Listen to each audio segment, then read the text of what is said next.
Always remember, hurting people hurt people.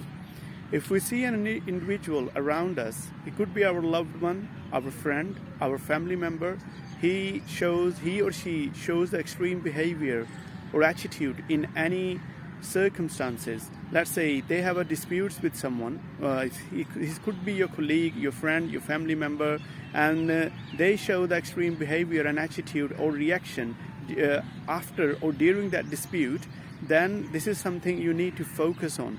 What you need to focus on? Usually we focus on a problem, not on the root case.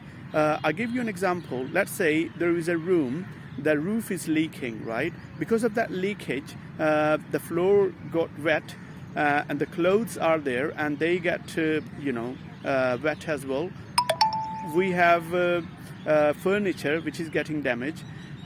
What we need to do, we start looking after those things who are getting damaged by the leakage, but we don't go upstairs and try to fix the leakage. Or at least if there is a heavy rain, we can put some sort of some pot or some tub which can stop the leaking and cause the mess which is happening in the room downstairs.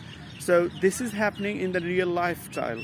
What we do, we just focus, oh, look at that person, he's very angry, oh, he's shouting, he's screaming, oh, she's throwing things. If he's a child, he's become stubborn.